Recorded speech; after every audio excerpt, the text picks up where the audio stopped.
Well, we'd like to start today by thanking everyone for listening, and we hope you're enjoying the content and want to hear more. Yeah, and to that point, actually, we would be really happy, ecstatic even. Ecstatic. If you wouldn't mind subscribing and telling your friends about the podcast, too. Well, yeah, while you're at it, it'd be great if you gave us a review on iTunes or wherever you get your podcasts. And I mean, not just a review, Pete, but really, if we could get any kind of feedback at all, in terms of the kind of content on this podcast, content on this podcast. Yes, the content. Right? The content on this podcast, I would be really happy. I don't know about you. I would be, what was the word used? Ecstatic. Yes. There you go. Ideas are always welcome, and you can tweet us your comments at our official account, which is dev1_official. That's DV1_official. We say under bar in Japanese. Matt, that's not we, but yes, they do say that's right in Japanese. Under bar in Japan. But we're speaking English, so yeah, let's just go with that. All right, fair enough. All right, well, in that case, how about we get to introducing our special guest host this week, Pete? Let's do that. All right. Maybe they should introduce us. Ooh, that's a good idea. All right. What's my name? It's Matt, I believe. There you go. Ooh, that's sexy British accent. That is a British accent. Yeah, right? It's completely affected. Ooh, yes. I love it. Is our buddy Jez from the Resident Evil 2 team. That's correct. Jez, what's your last name? Fry.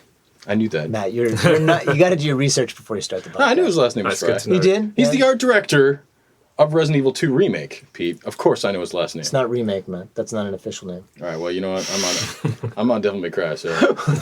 Don't care. And our other special guest host? Guess who it is? Guess who it is? Wait, you're asking me to guess? Yeah, yes. Well, my guess is... No, you have to use my online name because nobody knows my real name. Actually, I don't remember. Was it Rick the Gaijin or something? Yes. Look at that. You came prepared. I research. You researched. You did your homework. In the people, 2,000 people we have in this company? Something like that? I don't remember the exact number. That is correct. Thank you for having me. You're welcome. What's your real name? My name is Riccardo Minervino. Ooh, listen to that accent. Listen to that accent, that Italian accent. Super fake. Yeah. So actually, guest host, why don't you introduce me then? Who am I? Well, I mean, you don't need no introduction. You are Pete. I don't do it. You are Fabiano. Oh, wow. You are Matt. I'm better than Nero Walker. Oh, man. Right? Yeah, you know us. I do know. You know us. But yeah, I mean, so... By the way, the Nero jacket looked really good on you. Of course it did. Please don't. It's going to go to his head already. Of course. It did. I'm the one that... Did they scan you for that role? Not me. No. That's what I heard. Actually, when we were at E3, that's what I heard. People were asking that same question. Right? Yes, there were some nice people saying that, but no. You should have said yes. I mean... No, there was a very attractive British model... that we scanned for Nero by the name of Carlo. Really fantastic guy, really smart guy, really young guy, in really good shape. So pretty much better than me in every way.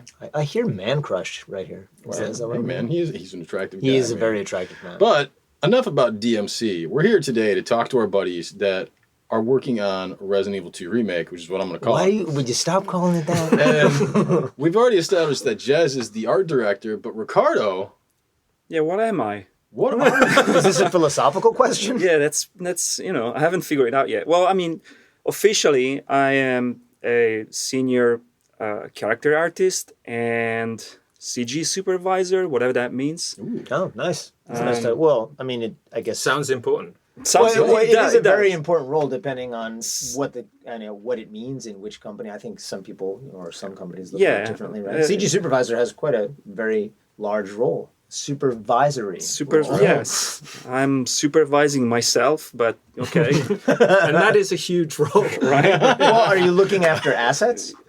Yeah, the ones that are made by me, but yes. Oh, okay. So you are supervising yourself and the assets you create. Yes. Oh, that sounds... Well, I mean, Jez here is supervising my supervision, so... That's right. Yeah, as the art director. Yeah, I mean, I pretty much leave you to your own devices. Your stuff is... very good. So. Well, I mean, yeah, like Ricardo is one of the most famous artists we actually have at Capcom. I mean, in terms of he's a very famous artist, but not the only. In terms of CG, he's one of them. In terms of CG, we've seen articles go out there, showcasing your work, like the Breaking Bad renders you did a while back, and stuff like that. Oh, those, yeah. Like there were articles about that stuff. Those were made for me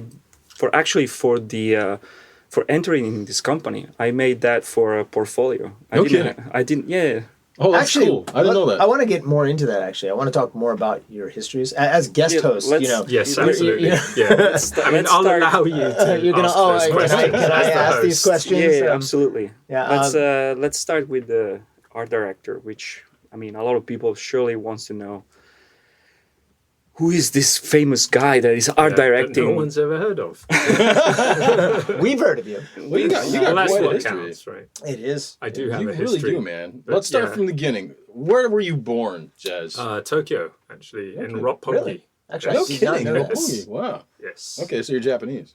I'm not Japanese. I'm actually English, but my mum's Japanese. Okay. So I guess I'm half Japanese. Okay. Well, Did you give up citizenship or something? Because if you were born here, I imagine you would have citizenship. Yeah, I think it's more like I never claimed it. I see. I left Japan at the age of like 1.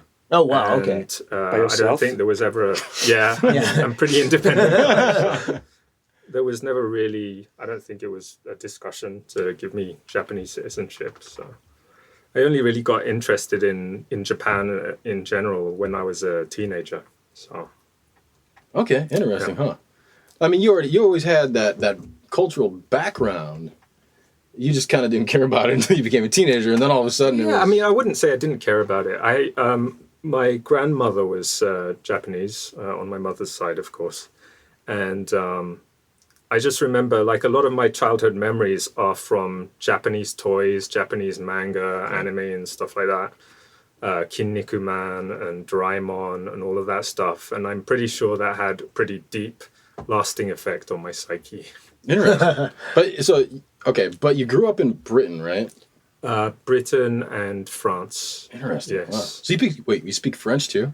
I used to be able to speak French. Man, that's cool. And Italian, actually, but... Please don't test me, Ricardo. Really? Pete speaks Italian too, so... Not so much anymore. All three And I of would you sound guys. like a country bumpkin anyway. Right. But wait, this is getting super interesting. So you were born in Tokyo. You moved to England. Whereabouts were you living there? South of England. Okay. Yeah. And then how long were you there before you moved to France? I think I was there for 4 years and moved to France when I was 5. Moved to Paris. So did your parents have some sort of profession where they were traveling a lot? Yes, Is that what happened? so my dad's a diplomat, or he was a diplomat when he was working. Cool. So he traveled all over the world, and I kind of accompanied him along. Wow. Man. So, okay, at what age did you start getting into art? Like, how did you get on this path? I mean, I understand now the Japan connection. That makes a lot of sense. Right. So my mum was, and still is, a professional artist. Oh, wow. So she taught me while I was at home when I was a kid. So Really? that's that's amazing. what I got from that side of Were the you family. homeschooled? No, I wasn't. No, but the art stuff was all taught to me by my mum. Wow, that's amazing. Like, okay, but in terms of art, then, was she a painter? Like... Yeah, she's a sort of classical painter. Wow, She that's did like amazing. tempera and stuff like that. Oh, that's Guest host Ricardo, feel free to ask questions. Yeah, no, I'm actually like I mean, I've known Jazz since he joined the company, but we never really talk We usually about just our make past. fart jokes to each other. Exactly. We never really talk about each other's past. So Right. I didn't. I'm true. hearing this stuff for the first time. See I this, think. Matt? Look at the byproduct we have. That's through right, the we're podcast. connecting. Bringing people That's together. right, exactly. That's all what I it's ever all do, about, really. right? That's Exactly, exactly what it's yeah. about.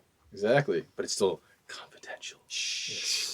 These are top secret information that I'm giving you. So Man, okay, so your won't mom, tell anyone, we your promise. mom was a classical painter. I'm always really interested in talking to artists because I had a programming background, and so I'm always interested in talking to you guys and finding out how, like, there's this kind of set of concepts in art that are kind of applicable to whether you're doing 2D or 3D or whatever, you know. Mm-hmm. And that always kind of blows my mind because it seems like it's so different, you know, to go from like classical painting to doing 3D, you know, CG renders and stuff like that, you know. I think like what you'll often find is that someone who's trained in classical 2D art, which I'm not actually, I'm much better in digital art than I am with natural media. Okay. But usually someone who's trained in natural media and like life drawing and that sort of stuff, they're very good at being able to take something that exists in 3 dimensions and representing it in 2 dimensions on a canvas. So they've got some kind of process that happens in their brain that takes the 3D object and understands how to represent that in 2D. Right. And so they also tend to be very quick learners with learning how to sculpt and also model in 3D. That makes sense. So there is that connection that even though you're doing stuff in 2D, you're actually trying to represent stuff that's 3-dimensional. Right. So that connection exists. I actually already. never thought about it that way. That's actually fascinating. Right. I always think that's so interesting. Because it seems so different to me, but I mean, I guess there are these concepts. Yeah, well, the representation, right? the workflow and what you're doing from minute to minute is completely different. Right. But I think that some of the thought processes and the things you have to think about are actually, they kind of overlap. I bet. Yeah. But so, okay, you started in art because your mom was this classical painter. And then how did your interest in education kind of proceed from there? So, I mean, I think for most of my education, I was interested in languages and I wanted to follow in my father's footsteps as a diplomat. Cool. But after I finished school, I had like a short office placement or something. And it hit me like a ton of bricks that I didn't want to work in an office for the rest of my life. And that was like a massive epiphany. And I kind of like had a panic kind of reaction and thought, what is it that I actually want to do? Because I'd never really thought about it until then. I just thought I'll naturally go with the flow. And I realized that, one of the things that makes me happy on a consistent basis is drawing and creating stuff.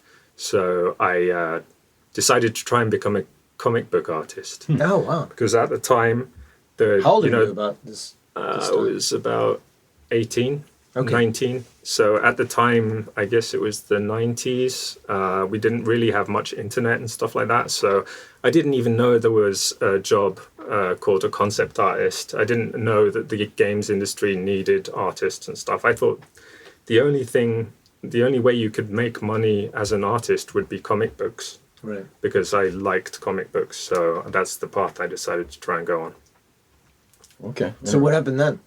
So I tried to become a comic book artist, and after about 2 years of locking myself in my mum's attic and just drawing, because I'd never really trained up until that point, I managed to land a gig with a small independent publisher in the UK. And it's one of those things where, like, when you look back at the stuff that I was making at the time, if I was able to talk to that young guy, I would have told him to give up because it was terrible. You don't have a hope in hell, and you don't have what it takes. But I guess it's lucky that I didn't meet anyone like me, because I thought I was awesome. So I just kept going, and over time improved. And doing comic book art. I did comic books for a while. And then I was contacted, because I made a website in the early 2000s, and I was contacted by an illustrator's agent in the UK. And they were looking for illustrators with like a kind of like young style, like comic books and manga and stuff like that. So I ended up signing up with them and then doing a bunch of illustrative work for the next 2 years or so.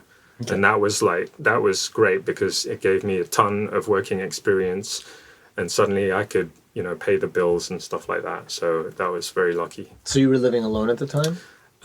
Yeah, I was. Yeah, I was basically just living in a little studio apartment. And around the same time, I actually moved to Japan, which is the other side of the story. And I, because this wasn't able to sustain me financially full time, I also was teaching English as like a teacher's assistant in Japan. So I was doing those two things at the same time, and eventually they converged into me working in the Japanese games industry. Interesting. So how did you land your first job? in the industry.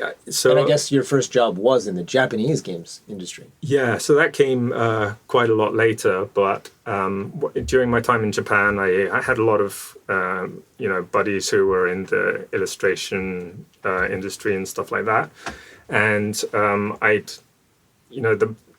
I still loved video games from when I was a kid, and I still loved comic books and that kind of like what would you call it, like a lowbrow kind of art. I always preferred the lowbrow, like the pulpy stuff, than the lofty. Not call it lowbrow. I'm proud of it. Like I love the fact that it's lowbrow. It's like it's what the people like. I think that's much more important to me than what some critics like or whatever.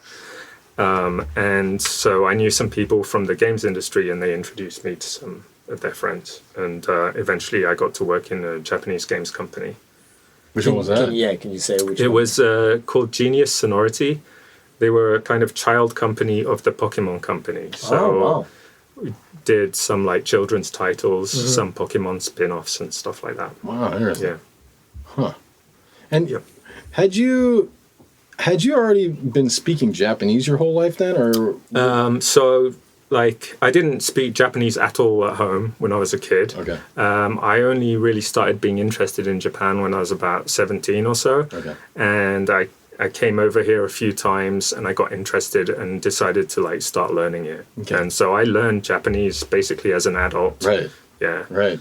Pretty much like me then. But was your ear at least kind of attuned to it? Did your mom speak Japanese to you as a kid? Or? She didn't, but my grandma did. Okay. So I would say I probably had a slight head start. Okay. Interesting. But, so you're at Genius Sonority. You're making Pokemon spin-offs and stuff. Are you still doing 2D art at this point, or are you starting to do 3D stuff too? Well, it was kind of a mix. Like my title was officially art director, even though I think at that time what I was doing wasn't really art directing. It was more like glorified concept art. But I was doing 2D art, and then I was making sprites and like UI and stuff like that. And then making sure that what I designed in 2D was translated into 3D as well. So that's kind of like the start of what I've ended up doing for the past, like 14 years. Wow, okay. So I guess at that company, your colleagues didn't really speak English. Is that where it was like a trial by fire? You had to learn Japanese? Yeah. I mean, by that point, I was able to converse in Japanese pretty well through my friends. But it was like, really dumb conversational Japanese, like manga style. So learning how to be polite and so on in Japanese was like a big learning process for me. Yeah. Sure. That was a lot of people, yeah. Yeah, especially people that kind of learn from like watching anime and like reading manga and stuff. Yeah, they tend to kind of mimic like the stuff you see in that, right? Which is like over the top. It's not really the way people. It's much more conversational and direct and so on. Right. There's no des and mass and all that stuff. Right. So how long were you at the company? I was there for 2 years. Okay. And then I ended up moving to a different company. As a friend of mine who was at Grasshopper Manufacture, which is like the studio of Suda 51. And I really liked what they were making. And so I moved to that company. What did you work on there? I was at the tail end of No More Heroes 2. And then I worked on Shadows of the Damned, Killer is Dead, and Lollipop Chainsaw. Wow. And doing what on all those titles? So concept art for Shadows of the Damned, concept art for Lollipop Chainsaw, but the sort of the most fun title that I got to work on there was called Cinemora, which was, it's not very well known, but it's like That's a 2D, shooter, right? Yeah, it's a 2D side-scrolling. I didn't realize that was them. Okay. Yeah, and that was a great project to work on because it was just me and the sound guy from the company working on that. Cool. And then everything else was done outside the company. So it was just me and him, and we just made whatever we felt like, and we had almost no sort of control or influence from the powers that be. And so it turned out to be a really, really fun project. Oh, that's really cool, man. Wow. So then what happens after Grasshopper then? So after Grasshopper, what year is this now? This is 2011-ish. Okay. And that was around the time the big earthquake hit Tokyo. Right. Yep. Right. And companies were pulling out, or people were fleeing. Yeah. And actually, if you look at my CV, it probably looks like I just got out of there because of the earthquake. But I'd actually started wanting to go back to the UK before then. And I'd already lined up a job at Microsoft in London. Nice. And I was actually, on the day the earthquake hit, I was in an interview in Microsoft in London. So it was like some sort of destiny or something to like go back to England at that point. Yeah. And so I went back to London and worked on the Xbox team. Oh, wow. Yeah. That's cool.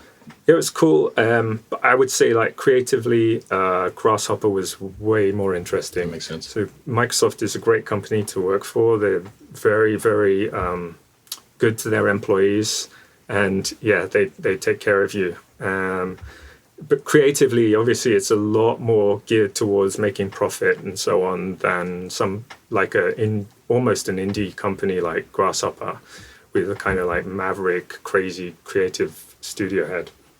This portion of the podcast sponsored by Microsoft and Devil May Cry 5, coming out spring 2018. And we're going right back to the main topic. Please continue. I'm not sure if I can.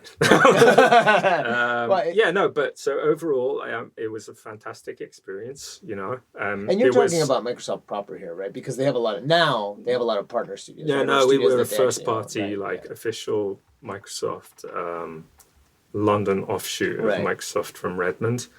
And I worked there for 5 years, so that should say something about how much I enjoyed it, because up until then, the longest I'd stayed at a company was 2 years each.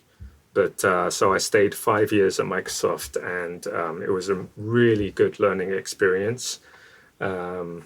What were you actually doing at Microsoft then? So I was an AD at Microsoft, but I worked on like all kinds of stuff, like not necessarily games. I worked on actually Windows 10 as well. And so like UI and like painting apps and just all kinds of stuff.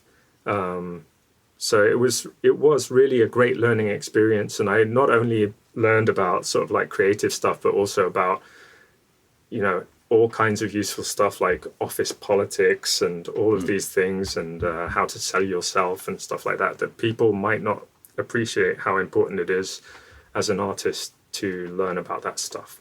Yeah, business side of things is important. Yeah, and the artists tend to be really terrible at that side of things, and it's something that I would recommend that they, you know, try and learn up about and be able to represent themselves and negotiate a better deal for themselves. Maybe your next calling could be agent to artists, or actually starting some sort of course where you can teach them about that. Yeah, maybe.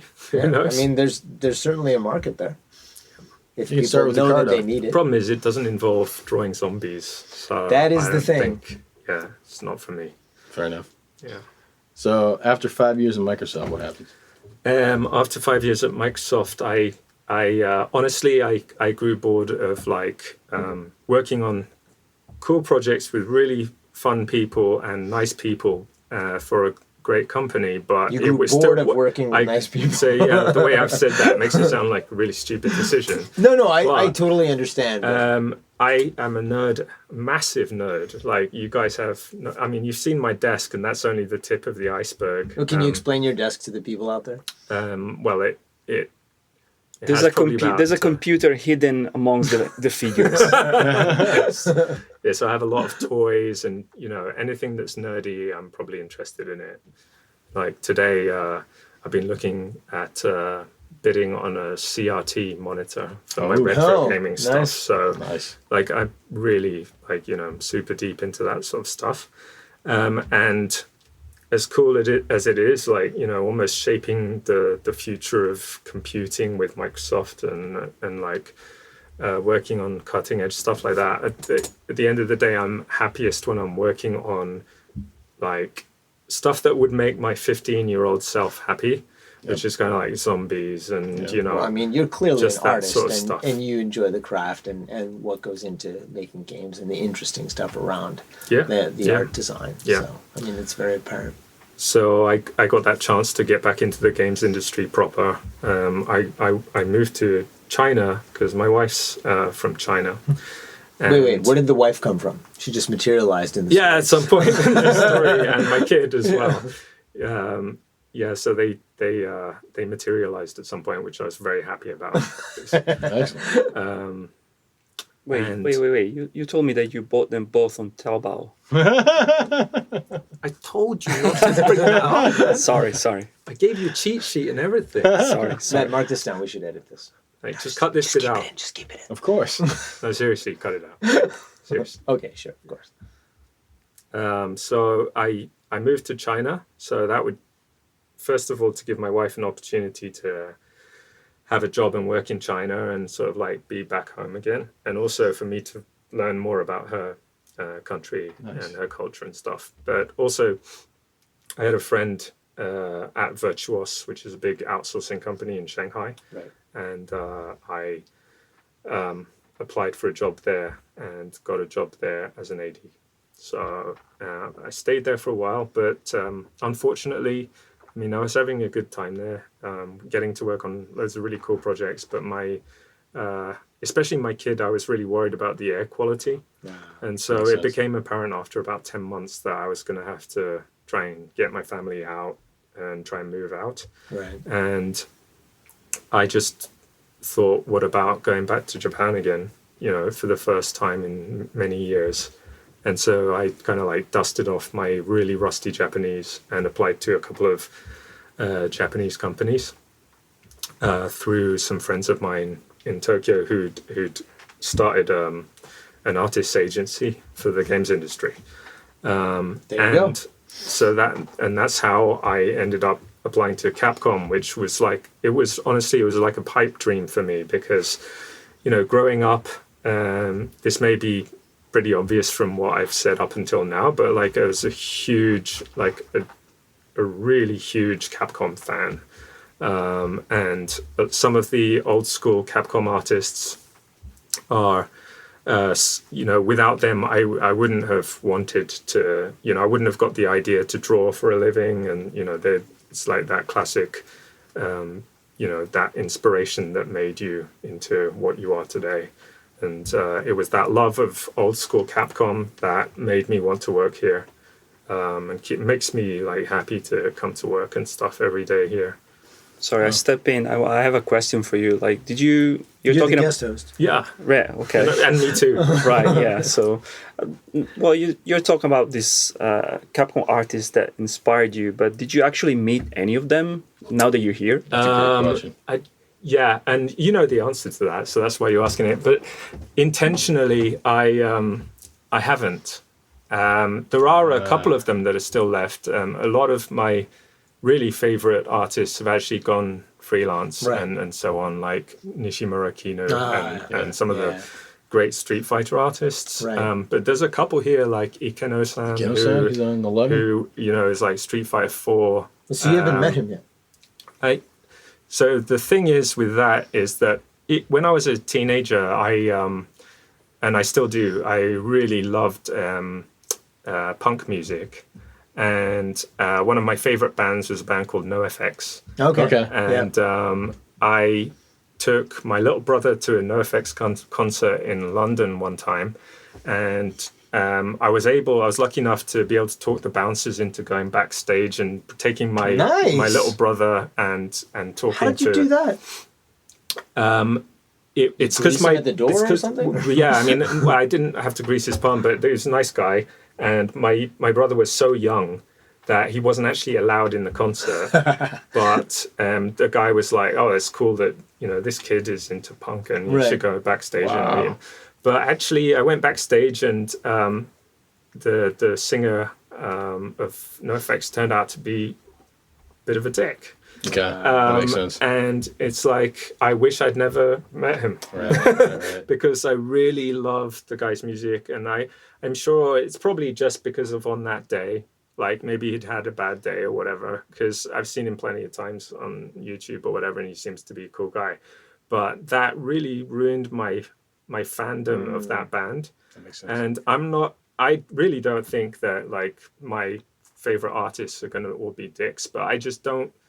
I'd rather keep them in my sort of imagination, because there's no way that the real person can ever live up to how highly I place them on a pedestal in my brain. Well, I have some good news for you. Ikenos-san is Except for actually a you. pretty cool guy. Except Well, for no, you, I Pete, wasn't you know. referring to me. I'm not a famous artist, but Ikenos-san is pretty cool. You know, I don't doubt that. And I'm sure, and I've heard that Shinkiro-san is a very nice guy too. It's just that it's kind of like a silly little rule I've created for myself over the years, is just to keep it separated. Fair enough. You know, and if you don't want to meet them, they still, you know, we have these on the Capcom intranet, on the internal to the company. We have some of the artists do blogs, right? Yes, and so I have actually checked out. Yeah, and he's got some pretty interesting information on his. Definitely, I like checking out the blogs and seeing the archives of their. Yeah. You know, some of the Capcom archives for like cancelled games and stuff like that, and the stuff they've made for that is like mind-blowing. So I still feel the kind of vibes and the creative waves from having them in the same building. But right.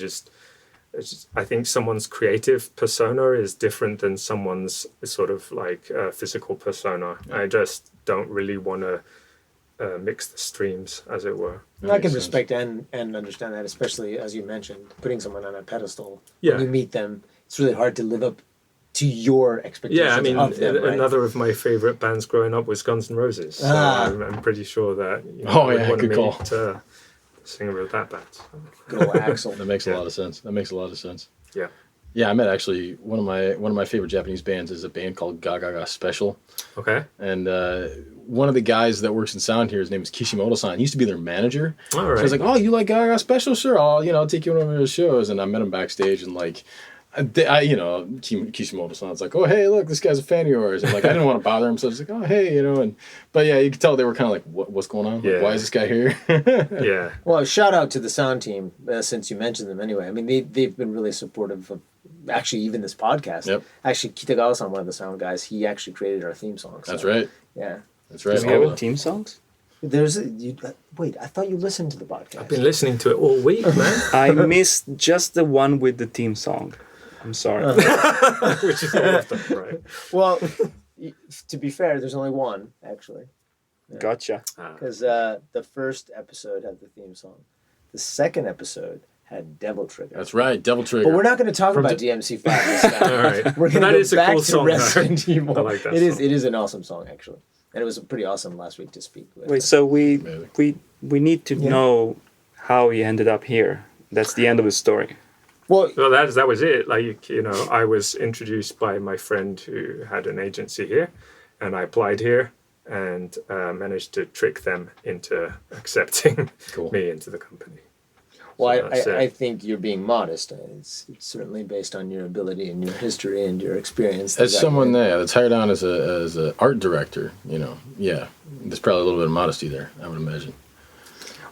Just for the people out there, what is your day-to-day? Like, what is it like working as an art director? So, like 90% of my day is spent bollocking Ricardo. Wait, that's a very British phrase. Can you describe it? You're not actually touching his balls. British English. Yeah, no, I'm not actually touching his bollocks. Just put an end to that rumor. Once and for all. Not constantly. Right. When I say touch, I didn't say. All right, this is family friendly. I think I've taken it too far. Sorry, I peeked out of wine. Be careful on what you want to know about. Yeah. Honestly, it involves a lot of playing the game at this stage. I mean, earlier on, I was almost more of a concept artist than an art director because I was drawing a lot of stuff. But these days, it involves a lot of playing the build because we're in bug fixing stage now and just making sure that everything's in there correctly. What do you mean there are no bugs in this game?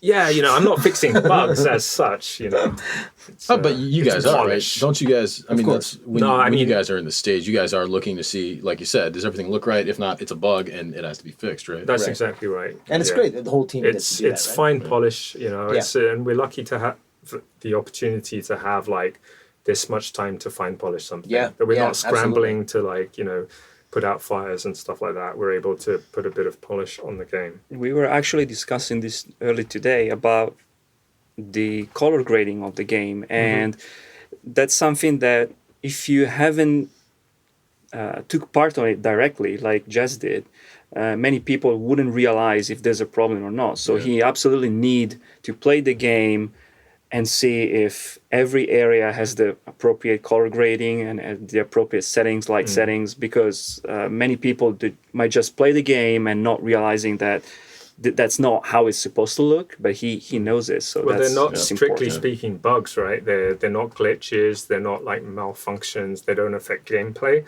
But I know that like that's not the color grade that we put into the game and that kind of stuff. And so that is, it's like a really important thing for the final product. Color grading, setting the mood and stuff like that.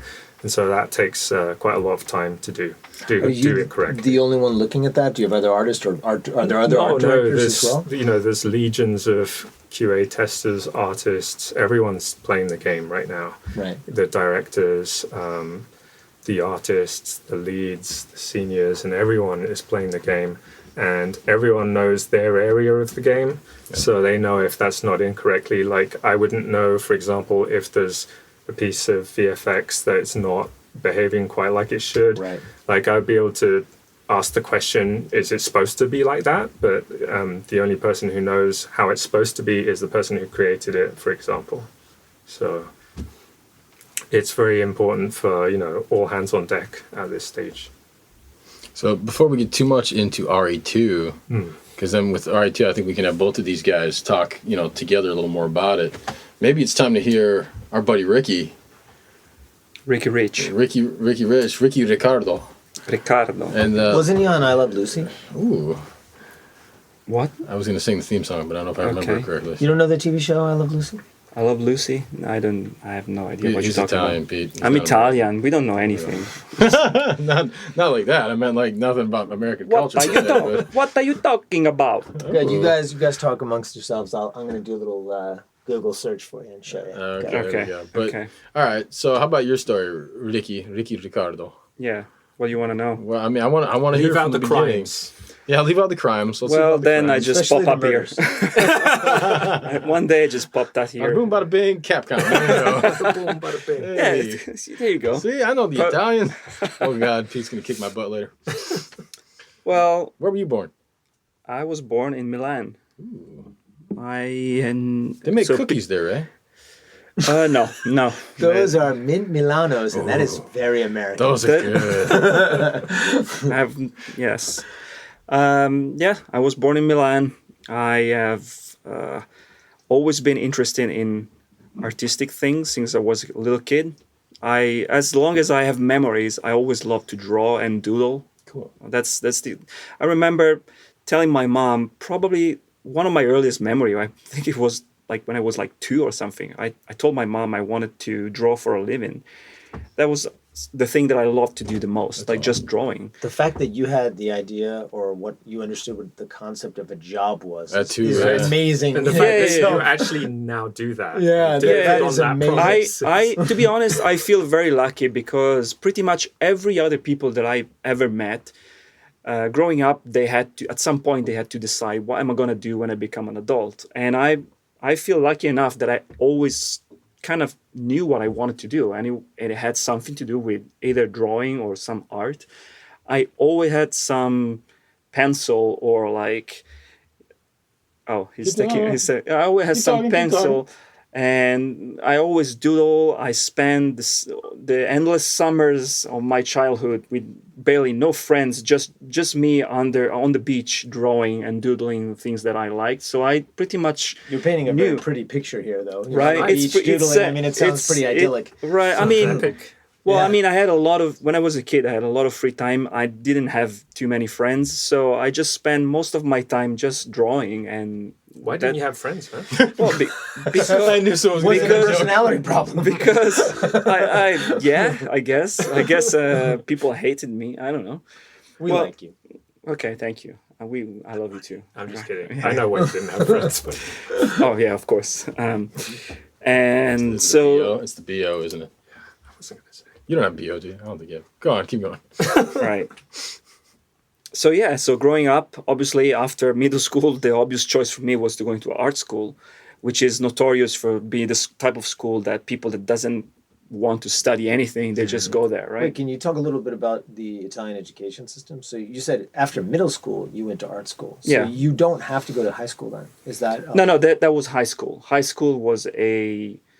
well, we have two type of schools. We have two type of art school. One is called Liceo Artistico, which is the classic way of studying art. But I went to a more... The wilder type of school. It was just some art school that... So you can select where you go to high school? Yeah, of course. Of course. You make it sound like, wow, course, I wish Pete, we all had come these on. options. So you're in Milano and Italians are given the choice. Oh, you want to go to Rome? You can go study in Rome. That's fine. Pretty much. I didn't go to school in Milan. I went to school in Monza, whereas the old royal family used to live. There's an art school inside their palace. Wow. Sounds horrible. Wow, from beach to palace. Oh, Well, I He's had mean, a tough life. to be honest, horrible. well, you said it's horrible, but it was actually pretty amazing because architecturally speaking, I was the being school. sarcastic. Sorry, architecturally speaking, the school was inside the royal palace. That's well, it amazing. still is. I think That's it's so still. cool. That is Wow. so cool. And it's basically the park of the school is the royal park where now pretty much every student go to smoke joints but Not in your day. no they did except me. I was a good guy. That's right. You're a yeah. good student. Yeah. Except for crimes. And yeah, no, I mean that was the obvious choice for me. I want to do art stuff. At the time, I'm talking about the early 90s, there was no such thing, at least in my knowledge, there was no such thing as computer graphics. That was very new. I mean, I heard about it, but it was very new. I was more focused on 2D.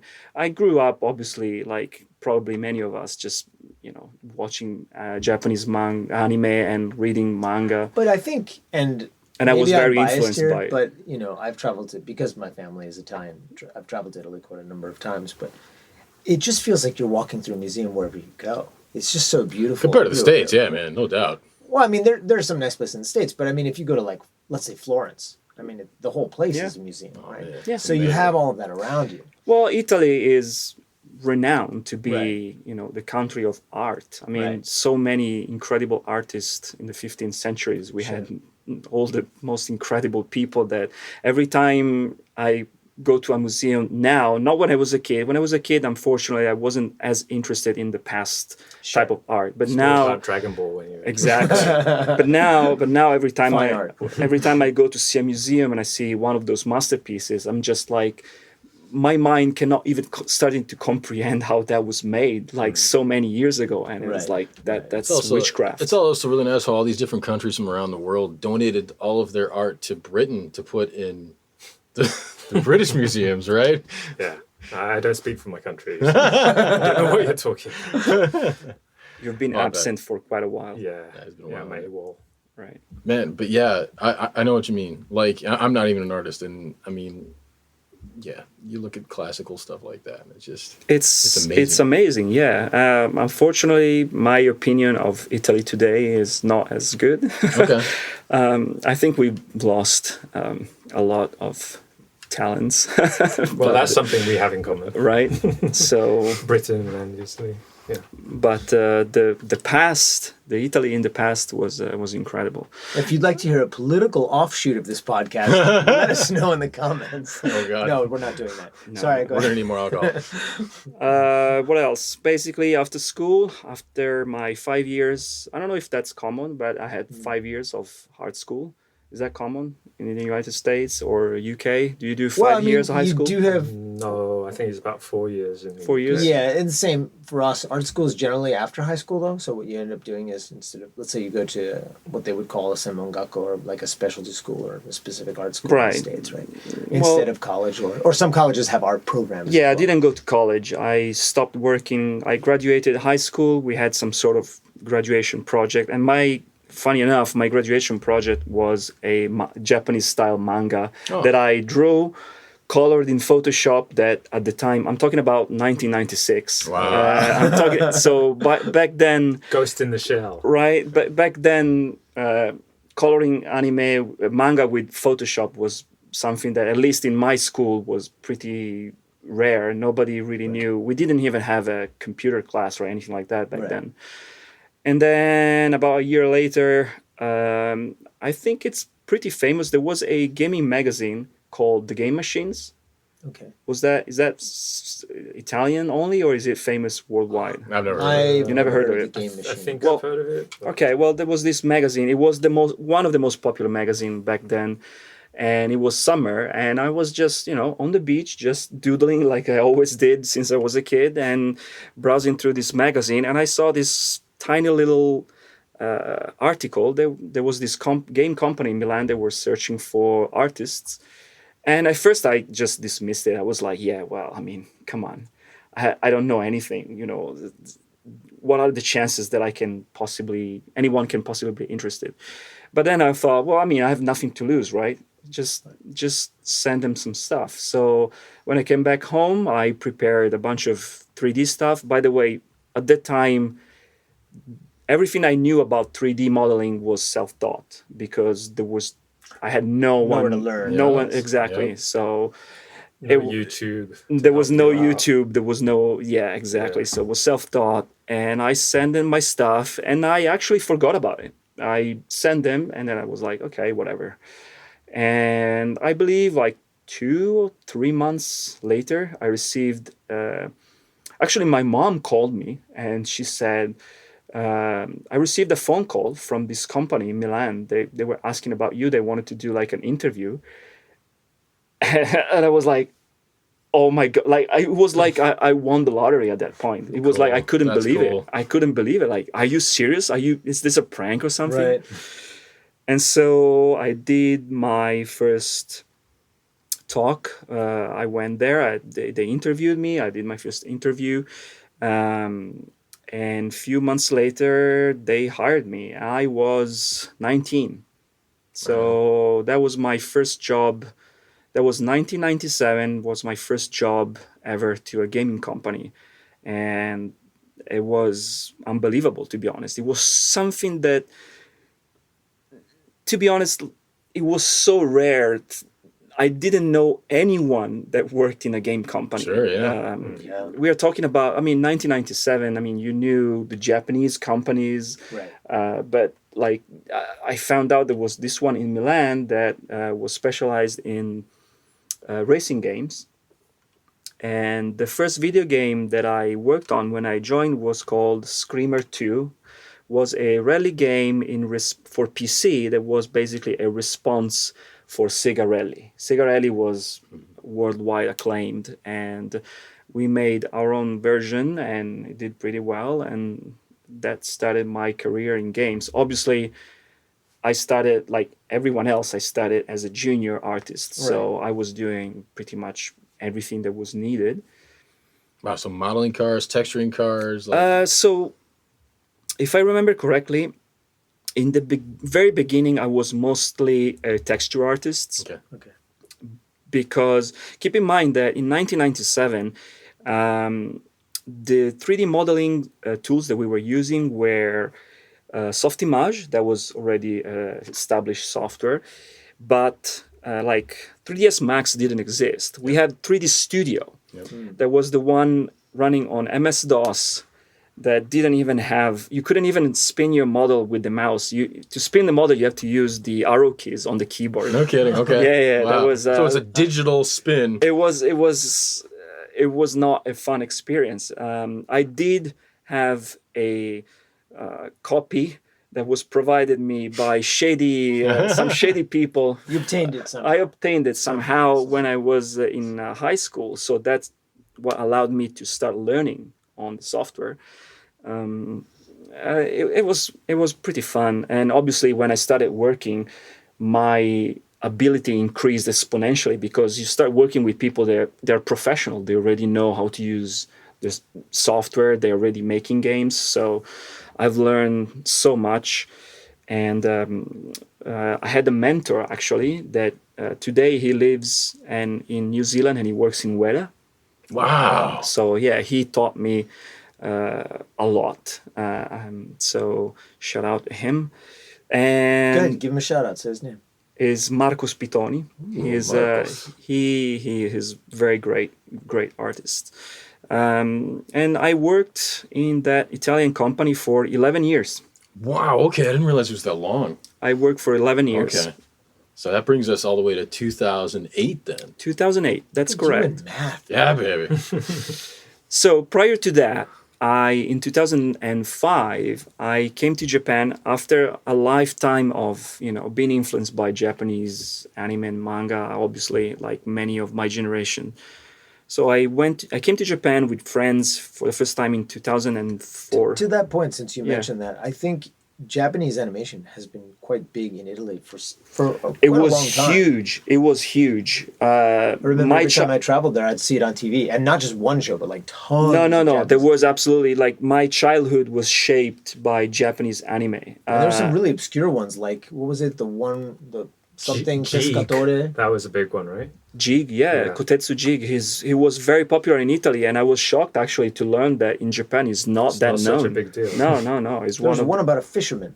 Do you remember this one? Yes. I think this one was pretty big. Yeah. And I'd never heard of that Sanpei. before. Yeah, I think that's what it is called. Yeah, it was very, very popular. I mean, I've been influenced from Japanese culture since forever, and finally, I had the chance to do the trip of a lifetime with my friends in, I think it was 2004 or 2005, something around there, to Japan. And that was the revelations. Like, I came to Japan, it was only 2 weeks, but something in my head switched and told me, like, I have to come here somehow. Cool. Obviously, back then, I had no chances. I had no connections whatsoever. I just was amazed what I've seen. It was amazing. It was just a dream come true to come here to Japan. When I came back home, after that, followed by months of depression because I really wanted to go back to the beaches and the architecture and the art. Who needs that? The bright sun. Italy's just rough. Italy is, I mean, to me, when you live in a country, of course you go numb to stuff. I mean, right? even. Well, I don't know how you feel about Japan now, but even for us, it's kind of like you just live here. I enjoy Japan. I like it. Don't get me wrong, but I do live here. I've been here so long. I'm sure like if you guys went to Michigan, you'd probably think it's amazing.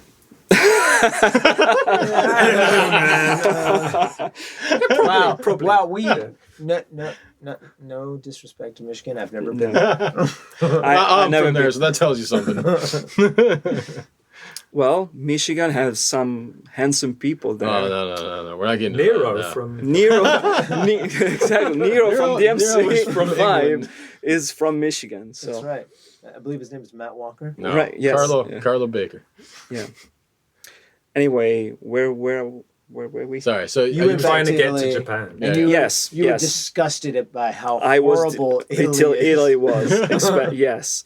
And well, I mean, to be honest, let's cut to the interesting part. In 2008, I did my last trip about in February or March. I did my last trip here to Japan after several others that I had before. And one of my Italian friends that used to work with me in the same company, he married a Japanese woman and moved to Japan. So he said, last time in 2008, when I came to Japan, I met him. And he said, why don't you send your CV here to our company? And I literally laughed at his face. I was like, yeah, right. Are you kidding? Like, there's no way. I don't speak any Japanese. And are you talking about a Japanese gaming company? They had some incredible artists. And then when I come back, I was like, why not? Just send a bunch of CVs. And I sent I prepared my CVs. I had 11 years of experience after all, right?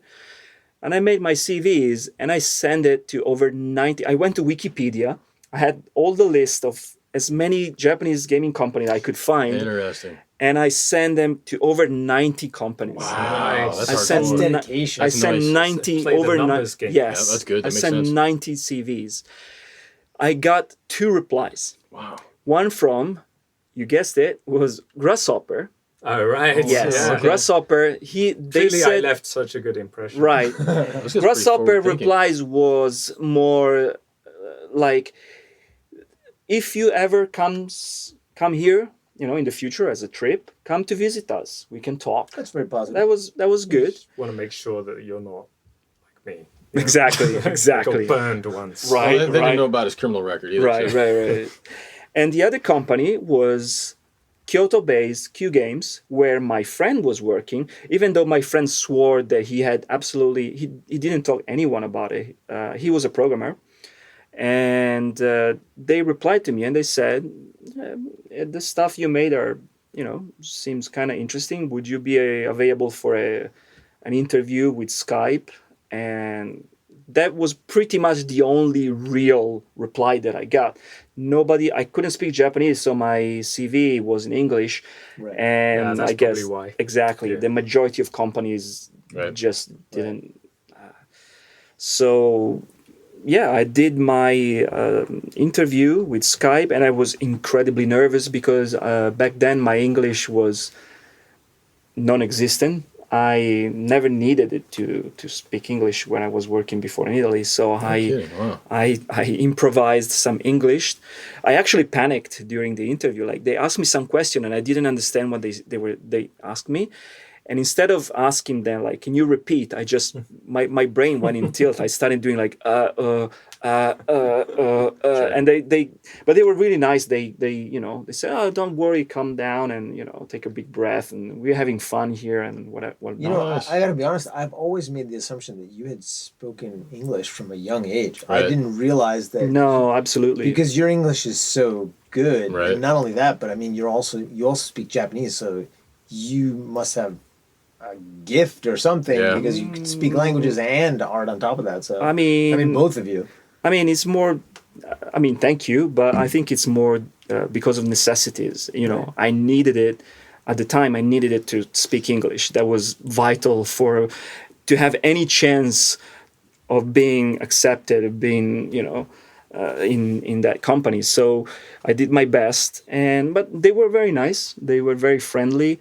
They did everything they can to put me at ease, and so the interview was successful, I would say. They asked me to do a bunch of tests. They sent me a bunch of stuff, graphic tests, and I did them. And they contacted me again, and they said they were pretty impressed with what I've done. Long story short, my interview was in the summer of 2008, and by the 15th of October of the same year, 2008, I had a flight to move to Kyoto to work with them. That was pretty much that was unreal. That was literally unreal. For me, that was like, I can't believe this is not happening. And it wasn't just me, to be honest. Like, my friends, many of my friends, they were pretty much sure that I would have came back like maybe in a few weeks. Like, there's no way he's gonna last there. Like, come on, let's be serious. Like, he's going to Japan, working on a Japanese company. He doesn't even speak Japanese. It's not gonna happen. And so this is 10 years after that, and I'm still here. So I guess I proved them wrong. Nice, man. That's amazing. What did you work on when you were at Q? Well, that you can talk about, I guess. Yeah, I can talk about it. I mean, in the beginning, they put me on a bunch of smaller projects. I think they were testing me out. They put me on a bunch of smaller projects that didn't really see the light of day in the end. They were more of experimental stuff. Then, when the 3DS was in development, the Nintendo 3DS was in development, because Q Games had both connections with Sony as well as Nintendo. We were invited at some point to see the prototype of the Nintendo 3DS that blew our mind.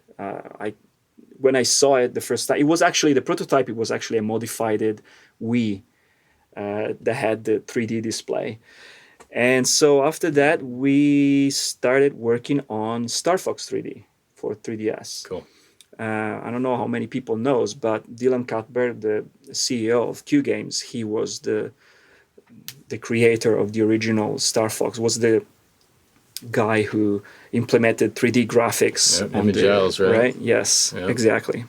Yeah. So I worked on that, and that was pretty good. A lot of people warned me that working for Nintendo is pretty tough. Nintendo is very demanding, but I found it a pleasant experience. Like nice. I was in charge of making the new versions of the stages for Star Fox, as well as I made the first model of the new Fox McCloud. That was later changed because the one that I made was quoted too realistic. Okay. Need to be a little more stylized. Huh? Yeah. They wanted it a little bit more stylized and more cartoony. The one that I made had like actual fur visible in the textures and things like that. That was a bit too much like for in the RE2 trailer, right? Exactly. Well, exactly. I mean, yeah, you look at the work you've done. You look at, again, that like Breaking Bad thing or whatever. I think you are very geared towards doing really good, realistic stuff. That's what I enjoy the most. And then after that project, I worked for a few years on what it became the Tomorrow Children, which is a unfortunately underrated game. Yeah. It was visually pretty impressive, and I worked on that one. And then, funny story, if anybody wants to know how I ended up in Capcom, this Italian friend of mine that back in 2008 told me about, why don't you send a CV, right? He was still working in Q Games as well. And he kind of started to grow tired of it. He wanted to change. And my wife, which is Japanese, she was at the time subscribed to this newsletter that sent her recruitment information. And one day she received this email saying that Capcom was recruiting people. And so and she said, well, your friend, he's looking to change jobs, so maybe he's interested in working for Capcom. And then I thought, well, I mean, how about me? What about exactly? Screw him. Well, I did told him, but it turns out that he actually, if I remember correctly, he told me that he did apply in the past, but he failed the application, which was pretty weird because he's an amazing programmer. By the way, that doesn't make any sense to me. But anyway, knowing our programmers. Anyway, I said, you know what? What if I tried myself? And my wife was very supportive and say, yeah, I mean, you should try. I mean, after all, there's no wrong in trying new stuff. So I went here in Osaka. There was this crazy recruiting event when I was the only one wearing casual dresses and everyone else was wearing a black suit. Like literally, there were like over 100 people wearing a black suit, and it was just me wearing shorts and a t-shirt. Shorts. Maybe. Whoa, exactly. Against the grain. Yeah, it's like a whole cultural thing, right? Here, like basically when it's like job hunting season, right? Yeah. Everybody wears that same suit, right? Yeah. And every woman wears the same like skirt suit thing, I guess is what it would be. Yeah. It's like the female equivalent. So right. So in order to prepare for the event, I didn't really have anything that was that impressive. So that's when I made that Breaking Bad guy. Okay, interesting. And that was actually funny. I made it in a span of 3 days while I had like 39.5 degrees of fever. Like I was in a trance, like when you get into this creative trance. And I just made that in 3 days. Like the Kubla Khan, you were doing a bunch of like... Right? And so I went to this event with my I printed it out nicely in I made this book, right, to show off people. Nice. And I went to this recruiting event and they put me in, I told the guy, I said, I'm here for, there were two companies. One was Capcom and one was a mobile, I forgot the name. It was a mobile gaming company. Okay. And I told the guy, I said, well, I'm here for Capcom. I didn't know they put me in the wrong waiting list. So I spent the next 3 hours just waiting. And then they called me, and they called me for the other company. And I sit there, and the guy was like, so why do you want to apply to our company? I was like, I don't. That's what I said. I said, I'm sorry, but I don't want to work for your company. And the guy was like, oh, then you can go, I guess. Yeah, I mean, at least you didn't waste anybody's right? time. And so I exit, and I tried Your to time figure. was wasted. Well, my time was wasted, Yeah. and I was trying to figure out, okay, what happened. By that time, the Capcom recruiting timing was over. Oh. So I rushed to the room where the Capcom interview were, and I said, look, they put me in the wrong room. Yeah. Can I do the interview? The guy that was in there was actually leaving. And I intercepted it, and I was like, can you, like, you know, I You have described this book, right? You have your something, book yeah. of the renders that you made. the book was given. I didn't have it in my hands. It was given to someone at some point. The guy in the mobile company. Right, I maybe. don't know. But then I intercepted the guy that he was leaving, and I Right. was like, can I, you know, I explained the situation, and he was very like, oh, really? You know, it was literally that Right. just, I want to go. I want to go home. Yeah. So I sit there with this guy and he say, okay, what's your name? What do you want to do? That was it. Like, he didn't ask me pretty much anything. And that was the end of the interview. I was like, okay, well, this was a disaster. Right. That was complete disaster. It was terrible. I went home to my wife. I was so frustrated, like for a You put in error. all that work Yeah. too. For an error. I didn't even, like, yes, I technically did the interview, but the guy didn't even. So what happened was that I basically, again, I forgot about it. I was not contacted by anyone, and I didn't even expect it to after that. I mean, I was like, come on, seriously. But 3 months later, I literally forgot about it. 3 months later, my wife received an email through that newsletter that she had that the company Capcom saw my portfolio, and they were interested to do an interview with me. Nice. And I was like, Wait, but this email went to your wife? my wife, yeah, because it was the recruiting company where my wife was registered. I wasn't registered. So you didn't through her, okay. right? I didn't through her, yes. Okay. So came here, I did my 3 interviews, and eventually I joined the company. And that was a series of fortunate events. They seemingly unfortunate, but it turned out to be. That's amazing. It's a pretty. Interesting story. At least I use that at parties. Imaginary parties. Imaginary friends. With all your imaginary friends. My imaginary friends. right. Yeah, That's Sock puppets. I think there I is. talk with both my hands. My right hand tells this story to my left hand. Well, you're Italian. You talk with your hands anyway. Exactly. I mean, I think there really is. No, joking aside, a kind of a moral here. I mean, really, I think what's consistent for all of us is that we had a goal and we kind of just went for it. Right? Yeah. You kind of just have to really try to do what you want to do. You're gonna get knocked down. You're gonna have these unfortunate events, but things might turn around, and you got to actually try. You got to get out there and do it. In my personal experience, I am confident that my career, the point where I am today, it's because of all sorts of lucky coincidences. Sure. Luck you is make part your of own it. luck, though. Yeah, I do believe that. You have Maybe, to actually get out there. If you hadn't done... you're pretty good at art as well. Yeah, Probably. there's that thing. And See, unlike one me, day you might be able to make something out of it. Right. Yeah. Yeah, one day you might be a big boy. I don't know. With his help. I look forward to that day. Follow my lead. I look forward to that day. So, when you came into Capcom, was your first project RE7 actually? Resident Evil 7? Was it RE7? Well, yes and no. I mean, RE7 was already exist. So I joined Capcom. It was April of 2013. So RE7 was in some sort of conceptual state. Yep. My first project was a game called Descendants, that eventually turned to be Revelations 2. That's and right. I know that you guys talk about it. If you had listened to our podcast. Did we call it Descendants on that? Because there was a couple code names for that. It was Dooms and there was Descendants, right? Exactly. That was I knew you were on that. That was one of my... Well, I wasn't officially assigned to it.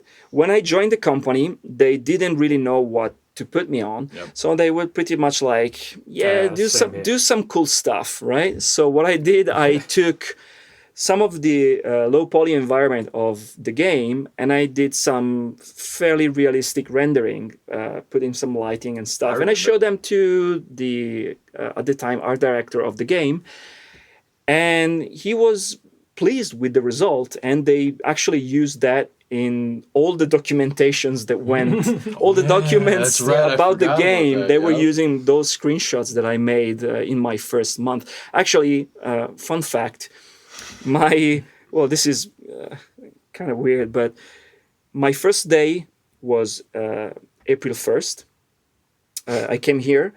And it was a joke. They actually said it was a joke, right?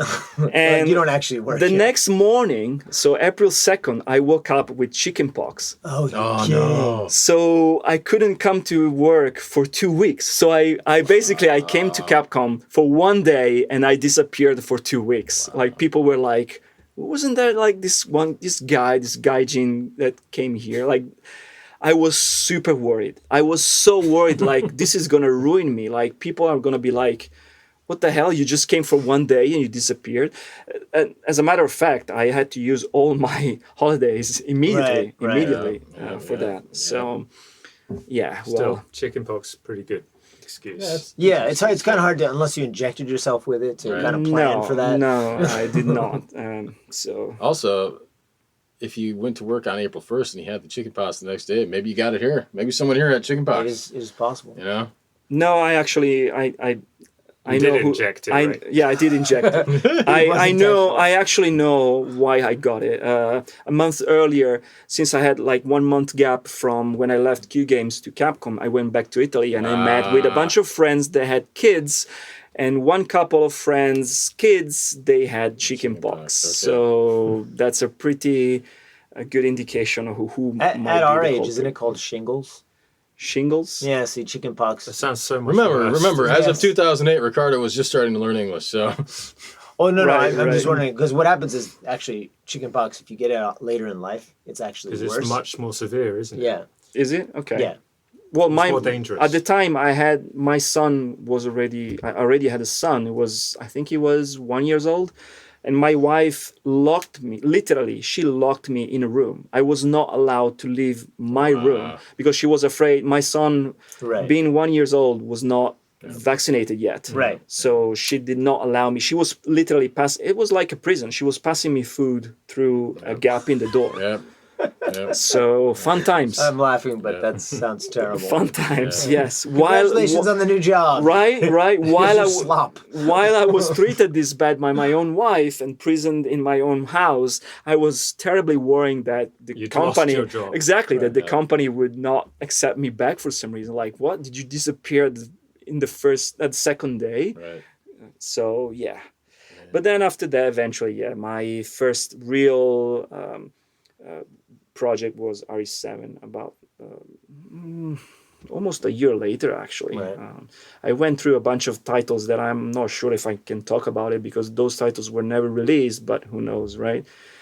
I might know, but we don't talk about that. Exactly. So But I don't want to upset anyone by saying something that I shouldn't. So RE7 eventually what did you do on RE7?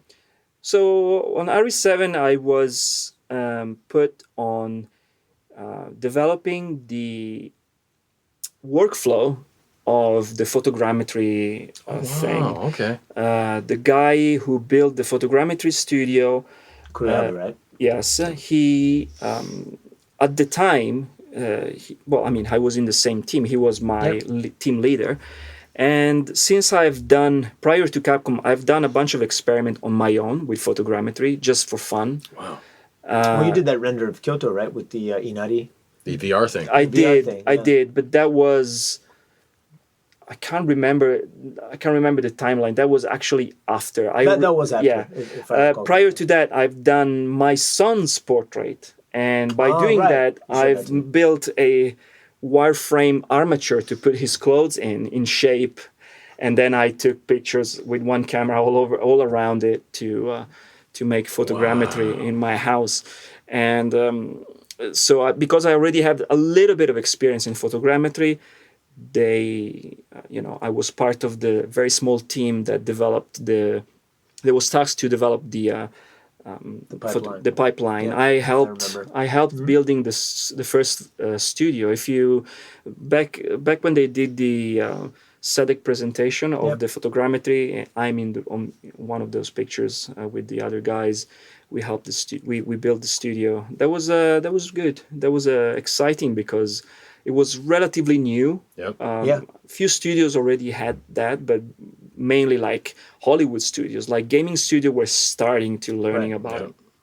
So it was good. Yeah, it was definitely cool to be a part of that and see. That it was process. good. Yeah. Oh yeah, man. And then that's how we got Pete from RE7.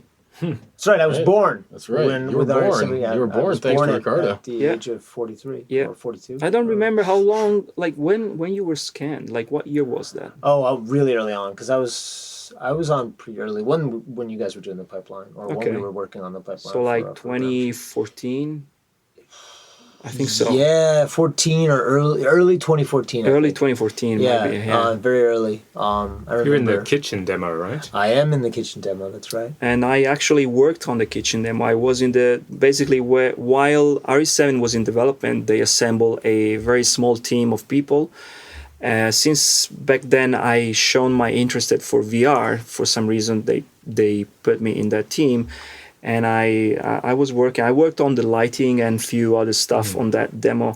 Can you show me some renders that you did of environments that it seemed to me like they had a big influence on the final look of the lighting and stuff of the game? Oh, nice. For RE7 or there's like some environment renders and stuff that for RE7, I didn't really do much of environment. I was up until I came to Japan, I considered myself kind of like a multitasking. Like I could do a little bit of everything, characters and environment and lighting and stuff like that. But what I really enjoyed to do was characters. And here in Capcom, I tried everything in my power to be assigned to characters. It's not that I don't like to make environment. It's just that like making environment is just so time consuming if you want to make them very realistic. And when you mentioned before, when I did the Japanese temple demo, that was for a contest. Right. It took me so long and so much effort. I mean, it was a fun experience, but to be honest, I don't really want to do it again. It was there were characters in those renders, but I was just trying to say that, the rendering style and the lighting you used in those images, I think actually had quite a big impact on that project. Right. Like visually. It could have, yeah. I mean, to be honest, I didn't get much feedback. Like, I was making things and I didn't get feedback? No. I remember this actually. I remember you talking to me about this stuff. Like, I was showing people these things and they were saying, oh, that's good, and then like a month later in presentation I would see my stuff shown in presentation and like it was good. Here it is. I was like, oh, okay, well, good to know. So yeah, that was it. It's interesting. You mentioned that it's a lot more time consuming to do environments. I'm just curious, is that because just like there's more like square meters of like stuff that you have to model and texture, or what? Well, I'm because I'm obsessed with realism, we don't pay attention to every day, but like even a small room like this one, if you want to recreate it, there's so many things that you have to take in consideration, so many. So it's not that I don't like it, it's just I prefer characters. And also characters, they are more impactful. If you make a cool looking character, for some reason, it's easier to say, oh, that's really cool, rather than it's more glamorous. Exactly, rather than a photorealistic environment. Then there might be like a niche of artists that are into that. But usually, in terms of feedback, and you don't really get as many reactions from a realistic environment as well as when you get it from a realistic character. I would say that especially for a horror game like RE2, you can't underestimate how important moody environments are. Like that's where the horror comes from, right? So. Because I think a lot of the average consumer is probably not. They're going to recognize it, but they're not going to necessarily look at it in the terms of detail that you're discussing, right?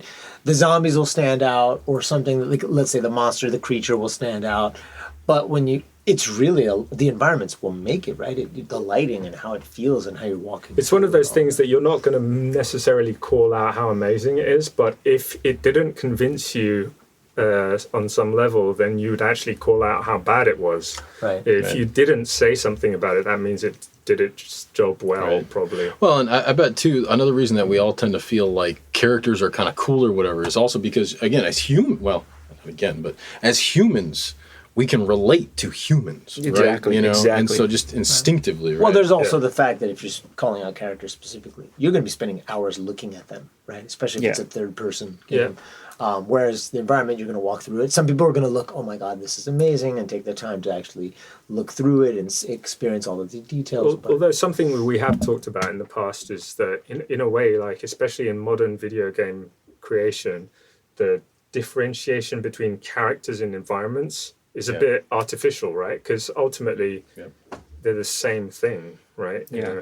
Well, don't we consider certain cars actual characters? Yeah, like, exactly. It's interesting how we label characters. Leon's pouch is basically just shapes and kind of like angles and stuff like that, which is exactly the same as something you'd find in an environment. So it is a bit of a kind of random artificial. Also, I'm actually curious how you guys handle on your team.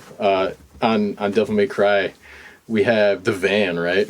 Yeah. We have the Devil May Cry van. That's a character. That's a character. I think that's worthy of the title character, though. Well, it does have character, that's for sure. But I think part of the reason at the time, the logic that I had heard was, well, we have to rig certain aspects of it. So because there's movement, it's not environment. Characters, you guys have to do that. Character team. There are always ways to label things too. There's accessories, as you mentioned, props, right? Yeah. What are you gonna look at? And then the hero props, if you're going to be more out in the front, and there's certain design choices and styles that go into all this. I mean, we could talk about this for hours, I think. Yeah, of course. It makes more sense in the old Capcom games. Obviously there really is a difference, like sprites, and then there's the background paintings, tiles, and that's like what we have now is basically a legacy from that process, right? Right.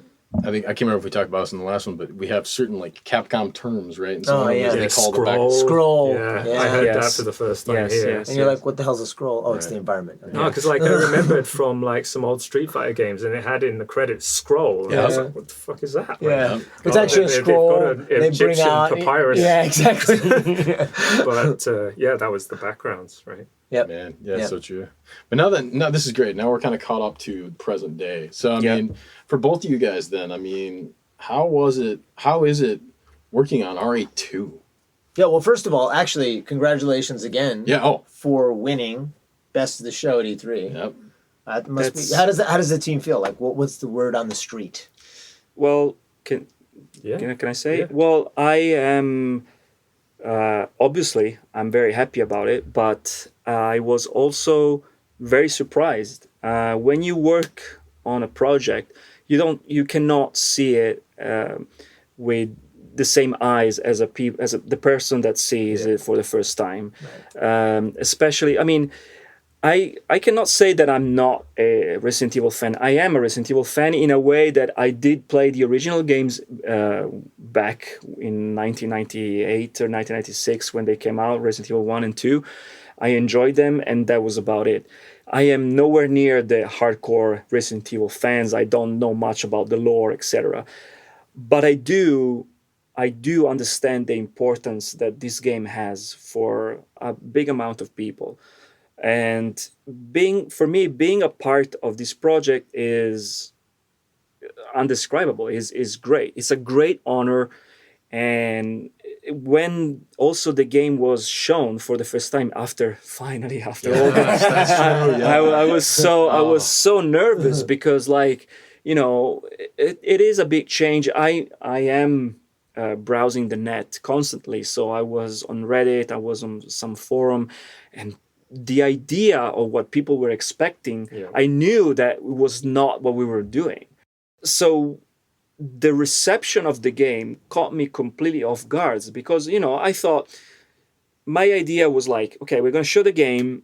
They're going to be probably, optimistically, I thought there's going to be about 50-50 people that will like what they see and the other people that will hate what they see, because the Resident Evil fan base is very, very passionate. This is interesting. You thought 50% of the people out there would actually hate what they see. I thought that a lot of people would not like what they saw because it was not the popular it wasn't idea. Exactly the same as... Exactly. Because we had taken certain liberties with the game. We changed a bunch of stuff, and I mean, obviously the third-person camera is the biggest change, but not just that.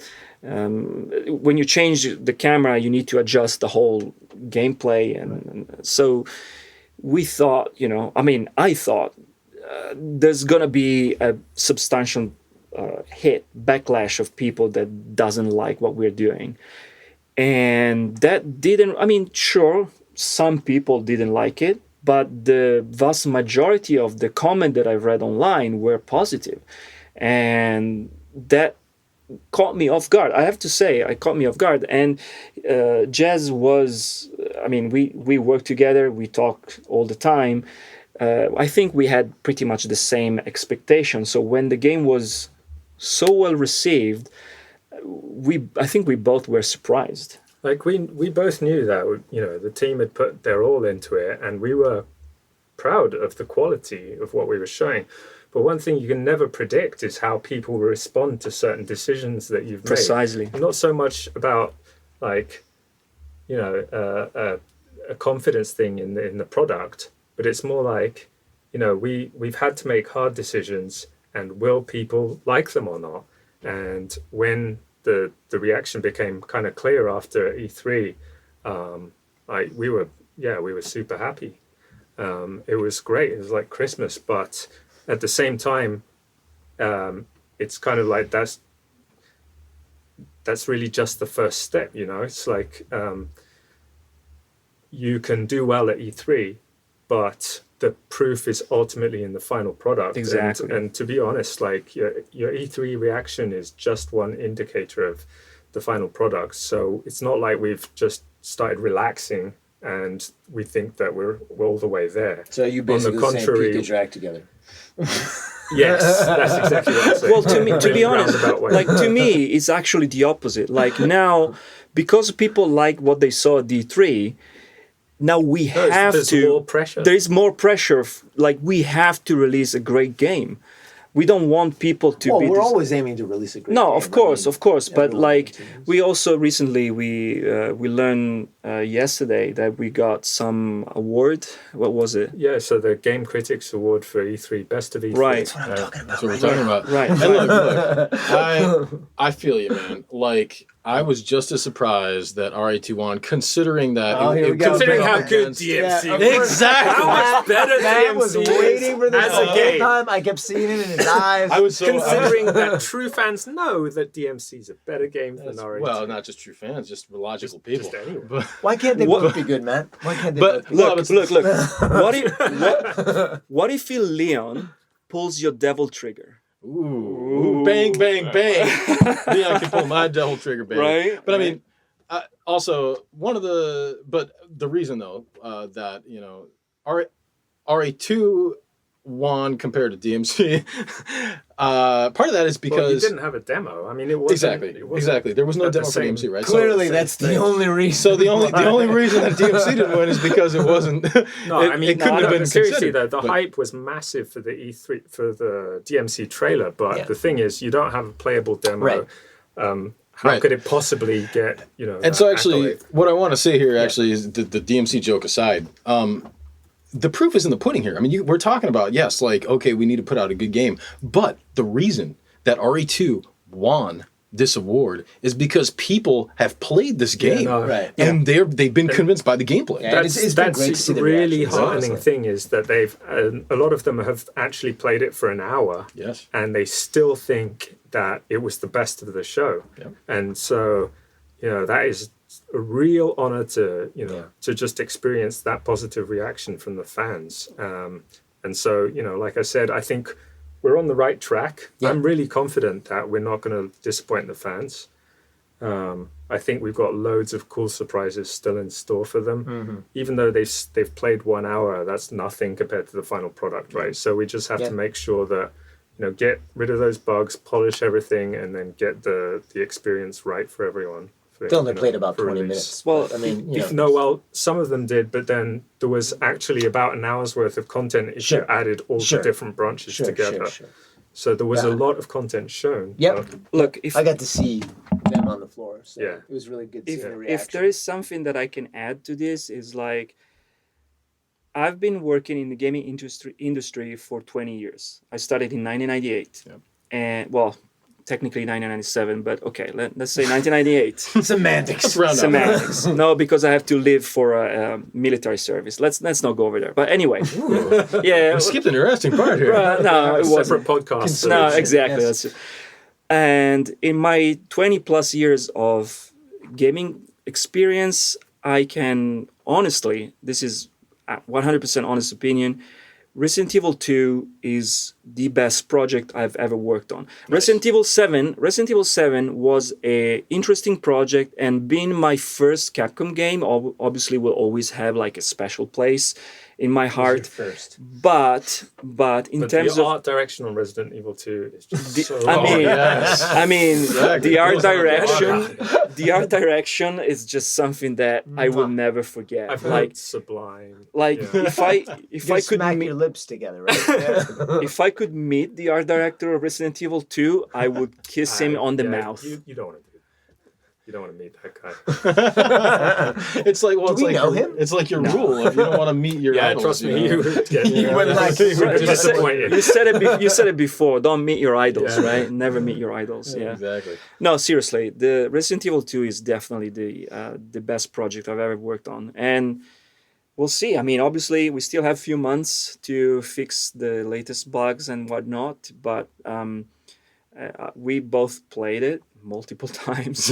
Yeah. Multiple. I've put in hundreds of hours on it. Right. you know. Yeah. I was just playing right before we came here. Right. And Yeah. I still don't get bored of headshotting the zombies. Like, No, it just doesn't exactly. get old. Oh, Now wait, we're asking wait. questions about the game, but I don't think we should get into that. Wait. You just remind me of something. Probably nobody knows that our friend Matt here I was just going to ask you about this. is one of the zombies. Yeah. Matt- We refer to him as Matt Zombie. Matt we really Zombie. do. And So I swear to God, it crops up about once a week in I was- conversation. okay, no, wait. Because So your hair is done differently than everyone Yes. else's. Really? Yes. Interesting. I didn't It know really that. is. okay, fun fact. When I joined Resident Evil 2, the project, I joined in November of 2015, a few months after the announcement, the We Do It announcement. My very first task was to make a zombie, and my very first zombie was Matt. Yes! It was me, baby. I was Yes. even fatter back then, but you can't tell. He's No. the zombie that falls from the ceiling. I was gonna say, am I the one that's like Yes, the that's the one correct. in the trailer that like the one that looks up and No. No, that's No. not. That's not me. you. No, That's- I am not sure. I should rewatch the trailer. That's I am Vaughn's not. zombie. Yes, exactly. Yes. oh, it's Vance now. I am not 100% sure that you shows up in You're the in the trailer. demo. Okay. Well, you're No, he's not in the trailer. he's not in the trailer, but he's in the demo. Yes. I'm sure he's in the demo. Yes. You were in the trailer for RE7. So just I was the kids. actual demo. We have another friend of ours, which is Miguel. That He is in the trailer. He's in the trailer. He's the sheriff that sheriff. get eaten. And a lot of people might not know that. He was on our first podcast. Yes. Miguel is actually the guy who gets Oh, bitten. dude. Yes. I love that Miguel is the officer that gets the eaten. That's the best. Every time I watch that scene, I just laugh because it's Miguel. It's totally Miguel. Yes. Stand back, I got And this. you're it's a really good likeness, actually. right. Your isn't it? assets are so much, but like are even better than the RE7 assets, right? So like compared to Pete, like yeah, that looks like Pete, but like there's something off about It's just it. not as attractive. Whereas in RE2, That's true. That's actually very It's true. harder to do justice. Yeah. But in RE2, like that is Miguel, man. Yeah. Like 100%. Yeah. Like the beefiness and everything. Oh, it's So good. let's put this on paper. So our friend here, Matt, he's one of the zombie in Resident Evil 2, and he And look forward to shooting. look him in forward the to shooting Again and to again. blow your head open like a Christmas present. Exactly. watermelon. That sentence. Yes. Yeah, so that's yeah. We do actually have a few other people here that worked. Were Ward and Martha scanned? So Who are no, Ward and Marta? Ward and Martha are our friends who are artists that have since left. I can't remember when it was. Last year, maybe? They went to about CD a year Projekt ago. Red, right? They were Yeah, concept but they did artists, a Yeah. lot of awesome work for this project and for Monster Hunter World as yeah, well. Yeah, Word yeah. Word made a lot of cool stuff, cool concept art for Resident Evil 2, and so- Martha made a lot of cool stuff for Monster Hunter Well, she World. did all the environment concept art for Monster Hunter World. The She's character, like I think, literally the only concept. I didn't realize that. I That's think she art for did the environments. characters. I'm not sure about the environment, but yeah, I mean, And yeah. Ward, I love. Where did they grow up? Ward and Martha grew up in Holland. They're from Holland, Holland, yeah. Holland. both of them, And yeah. I love Ward would come to us. He's like, all right, look, you guys grew up in the States. When he was making the concept art Yeah. for RE2, he's like, all right, would they have this kind of like cigarette machine Yeah, in the right. States in That's, '98? that's and that what kind it of is, stuff. attention to detail. Yeah. Yep. And there's Yeah. a huge amount of thought that goes into it. Yeah. as And, well. and as I'm playing it, I notice it. Right? Yeah. That's Actually, the mark be- of like a really good Actually, concept Word artist. Word pointed out a bunch of stuff that were wrongly Inconsistencies, designed right? Yeah. in the game and make them fix because There's- there were no There's consistent. nothing. There's nothing. Okay, No, not now. Not now. No, it was before your time. yeah. It was before your Before time. your Yes. Of course not now. Actually, let's say once for all, when Jez joined the company, Ward felt so threatened and that he had to He had to leave. leave, He had yeah. to leave. He was like, okay, I have no chances now. He had to So- go leave and work at And CD he was there Projekt for Red. of all months. places. Yes. Oh. He was there for months after I joined, all right? Yeah, but Oh, it was having it was work- just it was just a build up of bad feelings about The themselves. anxiety, right? Anxiety and yeah, so the I run gave away. him the courage to spread his wings, yeah, Now and he's fly working- away. Now he works on Cyberpunk. So, which is looking sick. oh my god, Yeah. that looks Yeah, amazing. that looks so it's good. so Yeah. good. Yeah. I love that they ended the Microsoft conference with that trailer. That was so cool. Yeah, man. That was that's so fantastic. Although not as cool as Cool. Well, Devil the May highlight Cry. of the Microsoft I mean- conference, of course, was when Itsuno-san was on stage with some guy. Who was that guy? I don't know. He's not But important. I think he was Nero. Nero, I think it was. That's right, it was Nero. It was Nero came Nero. out of the trailer Yeah. to actually Wow, announce Nero the is game. a sexy British man. I didn't know you were British. I'm not British. Oh. Definitely not. You can tell from my accent. It's not nearly as cool as Jez's. But yeah, no, that was for me. That was the highlight. And speaking of Word, I was in live chat with Word Oh, cool. live when you were on stage. Dude, that was like 6 No, no a.m. way. in Japan, though. I woke up at I woke up at Yeah, 5 well, the a.m. teams came, right? They came The team- for well, the DMC that's- trailer, Few of and the they also team- The came DMC for- team. The did. DMC team, I think a few people came and they gathered to in Dev 2 building. They have like a projection room. Yep. We tweeted out their pic. Yeah, exactly. And then when we actually the day that they showed the trailer of Resident Evil 2, we just saw it on a just crappy Thankfully, TV. ours was at Uh, 10 a.m. Exactly. Yeah. And I was Yes. like, okay, why Yes. didn't we Right. also go to the nice projection room? I don't know. We had to watch it all crammed up in Separate one building. That was You didn't want to something- go to another building. The DMC team, though, that was something we were kind of sitting there shooting the shit. And we were like, it'd be really cool if we could see it on a nice big screen. And we're like, Yeah. we have that big screen in the RD2 That's- building. And That's so all it took, right? And I was Right. about Hasn't to been ask you, happening. like, were you there in the projection room? And then I realized you He were was on actually the on stage. you were actually on the stage. He was projecting. Right, He's yeah. in two places Right, at once. yeah. I'm Luke Skywalker, right? Yes. Yeah. Yes. But for me, actually, it was exciting. Like, oh, wow, I know a famous person. I you know. Well, and now Nero. I know. No. You know the human Wait. incarnate. I know Nero, and then I know the Sewer Gator. Like, Oh, holy- man. you know, like two of the most iconic characters. We're making in- stars here. right? You guys really are. You guys really are. I mean, it's your guys' art that, Yeah. Yeah, but ultimately, people know your face, your likeness are in important People roles. do know you from RE7. That's true. Not really. They mostly know you from the stage. People occasionally will be like, I feel like I've seen you before, but I'm not sure. I'm pretty Didn't sure you you get your fair die share of somewhere? fans. Do not die in the main game. Yeah, Pete's definitely got his own fair share of fans. We've seen them on Twitter.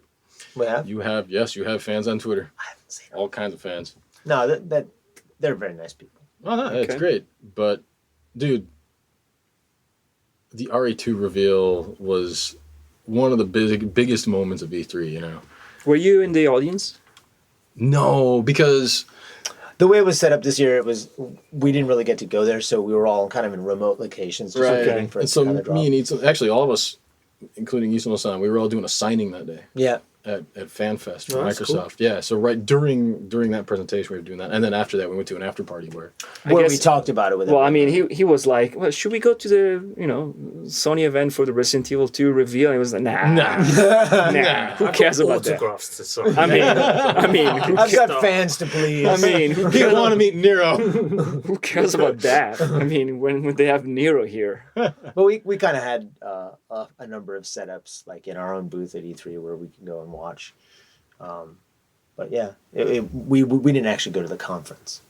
But how was for you guys that you were there? Like, how was the the atmosphere? Like, the atmosphere was great. great. I mean, it was so, especially because luckily I got to work on RE2 and DMC, so I was kind of playing both sides. I don't know if that doesn't sound Finger very in good. each pie. Yeah, finger in each pie. That sounds more. So since he's Nero, who are you in I'm DMC? just an asshole.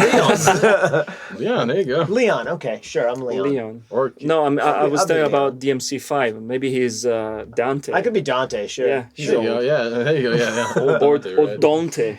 Dante. Yeah. Dante. No. His Okay. name is Sorry. Dante. That doesn't exist.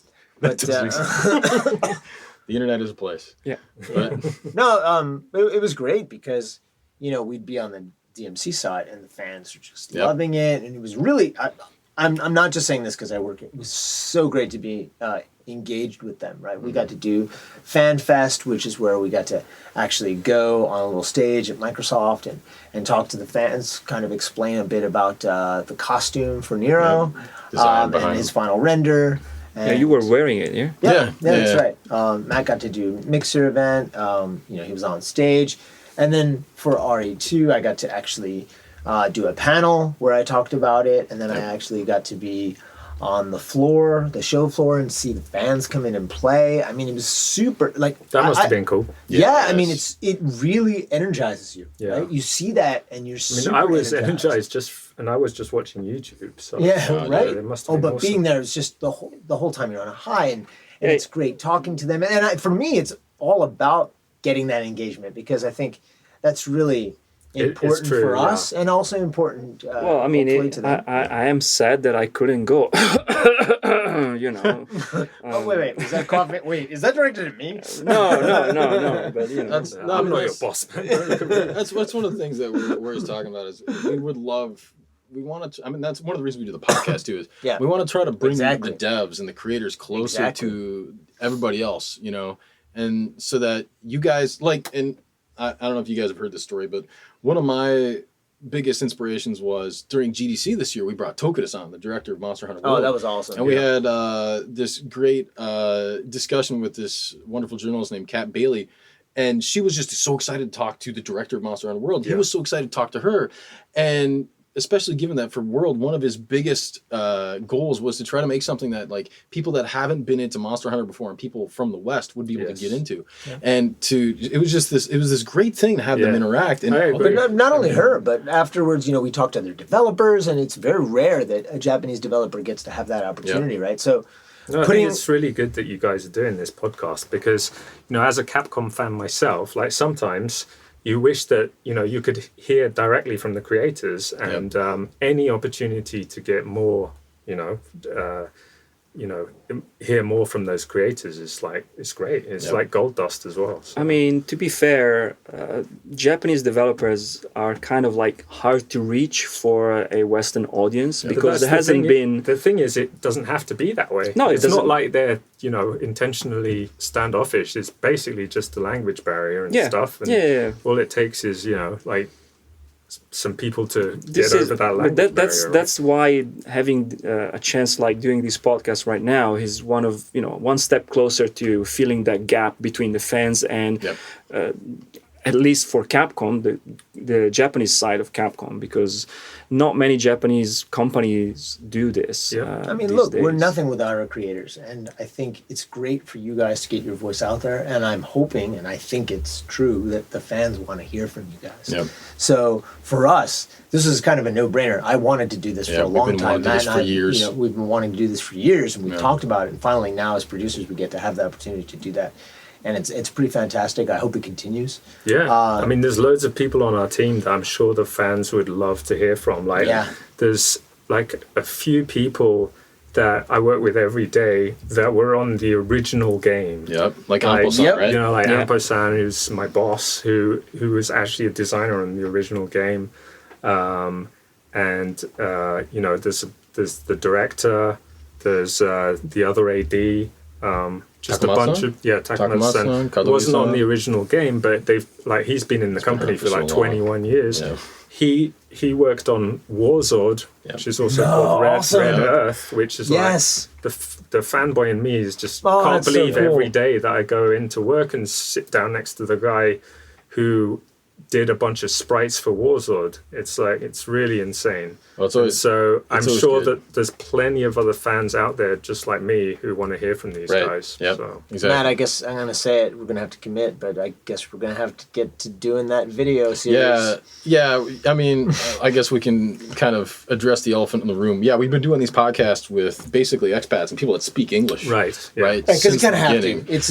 It's oral, right? Right. You're not gonna it's hard to get translation in there. It kind of breaks the flow of conversation. That's the main thing. And the main thing is we've always, especially me, I've always really wanted to try to do the best kind of the most natural conversation that we possibly can. Something that I feel like the more natural it is, the better information you're going to get, and hopefully more interesting stories, you know, and also just have it be more interesting to listen to. So we've kind of struggled with, well, like, okay, if we had a conversation in Japanese with these Japanese people on a podcast, well, that means we have to dub over ourselves, which sounds like I don't think we're going to be able to do that. So what we want to do is video.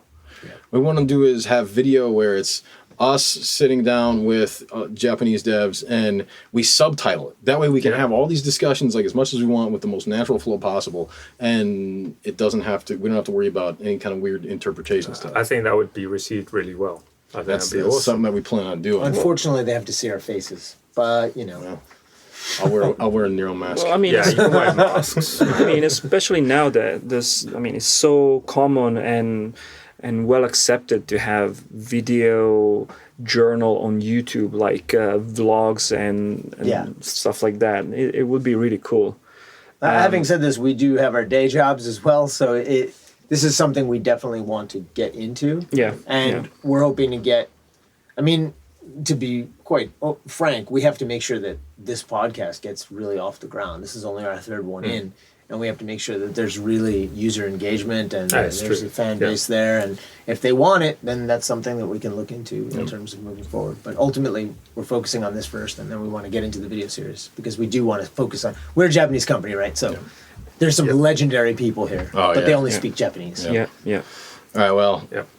I mean, speaking of our day jobs, maybe it's time we get back to work, Pete. Let me tell you, it is super hot in here. This room. We're going to have to put a picture out or something to show how sweaty we are. This room is like fire. Yeah. Disgusting. Yeah. If I had brought another bottle of wine, that could have been fixed. But that would have made us sweat more, but... I guess, Pete, it's time to call it. Yeah, unfortunately, guys. I mean, this has been great. Yeah. At least as a participant, I don't know what the listeners are going to think. I've had a lot of fun. Yeah, it was a loss. I mean, we're the hosts. So. That's right. You guys were great. We'll take credit. Thank you. Again, as usual. Thank you. Thank you for having me. No, we're on your show. Well, sorry. Thank you for coming to my show. Yeah. You guys are welcome. Yeah, you can come. Thanks, guys. You can join us every time, no problem. Especially if you decide to do a video, we will. In fact, you know what? You could actually take over. Really? Yeah. Could I? You could do it. I have an idea. Am I good enough? Well, I have an idea. Let's make them host the podcast. What about that? We try that. Yeah. Okay, I guess. You want to try?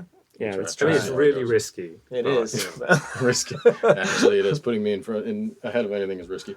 But so I guess we're gonna have to. Who's gonna take us out, Matt? Well, I mean, maybe we should repeat all the stuff from the beginning. That look, it would be, again, look, this is how badly I just really want people to subscribe.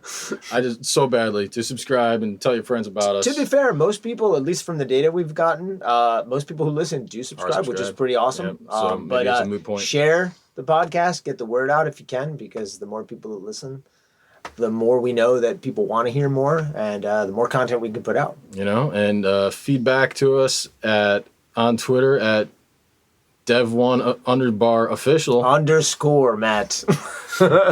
on Twitter. He's Japanese. Yeah, apparently, right. He's transformed. Oh, God. And what's your personal account, Matt? Where can they reach you? On Twitter, I am Gypsy Otoko, GYPSYOTOKO. Pete, what about you? I am P Fabiano.